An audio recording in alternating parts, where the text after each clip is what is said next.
everyone, welcome back to Drawn by Annie channel. This is me, Annie, and I will be drawing for you today. Grab your tea, coffee and snacks and let's dive into today's video.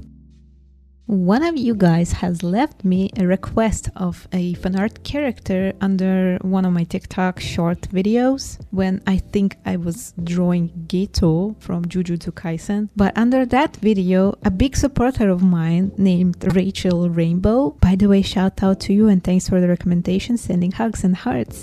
So yeah, Rachel has asked me to draw Gojo, and when I saw him in the Pinterest and Google pictures, I thought immediately that I'm going to make him exactly the same art style as Geto, because look at those eyes. It's impossible to resist. I loved his design immediately, so I thought it would be very nice to draw him in similar style. The only difference that I'm deciding to make right now is to fill in the background color with light blue in order to match his amazingly wonderful sky blue eye color and make the eyes stand out even more. But the rest of the art idea is the same, so I'm just making a portrait of the character in a simple line art with his name on the background and some highlights with no color / white color on his shirt to distinguish some volume.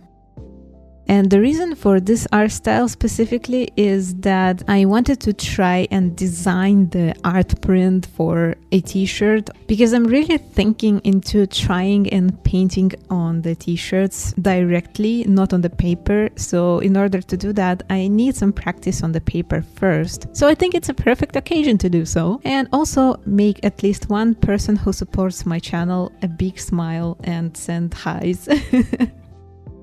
Anyway, my art process starts like always with a pencil sketch, and for this one I'm using my mixed medium sketchbook that is in A5 format. And for this one I've prepared my sketch in advance, and I'm going in directly with my acrylic paint coloring for the background, but this is only for the background because the rest of the colors are going to be filled with alcohol-based markers, because I kind of wanted to make sure that there will be no bleeding from the marker, as I'm thinking to use a very dark color that I rarely use, which means that it's basically like new and has a lot of pigment and alcohol in it, so it's more likely to have this more bleeding effect on the paper. So in case it does, it will not go over the place where the acrylic paint is. So yeah, a little backup plan here for me.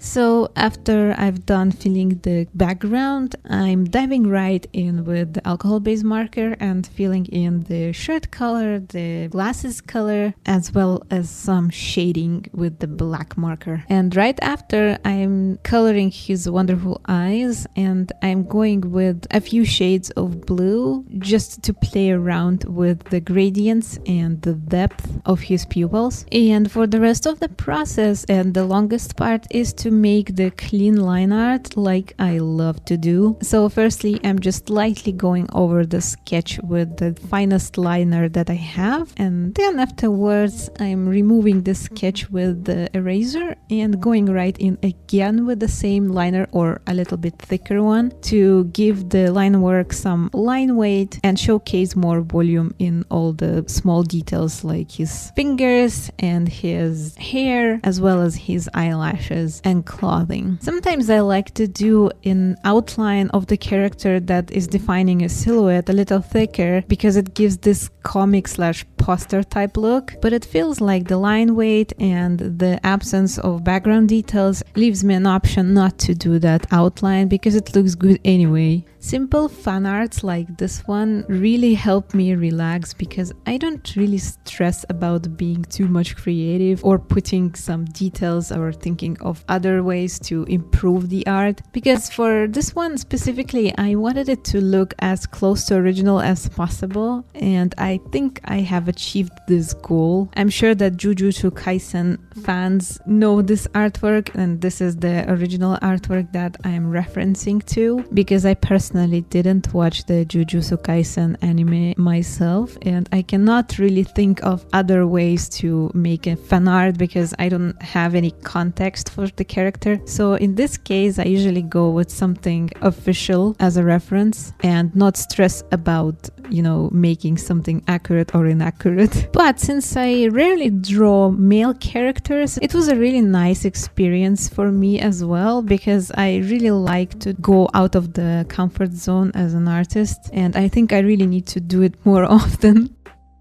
So yeah, thank you, Rachel, for the suggestion. If you like this artwork and you like my work in general, you can also leave your suggestion for the character and fan art, and I will try to fulfill as much requests as possible. And the more comments you leave, the more likely I am to look at it. Hint, hint, wink, wink.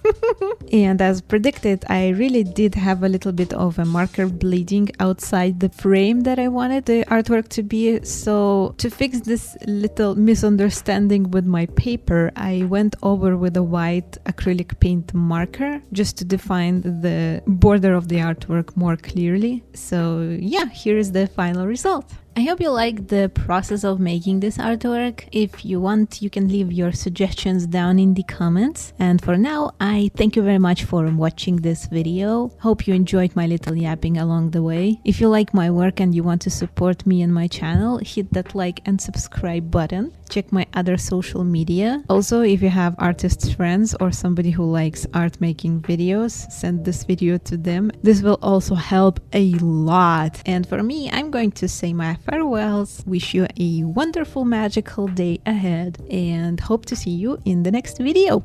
Bye bye.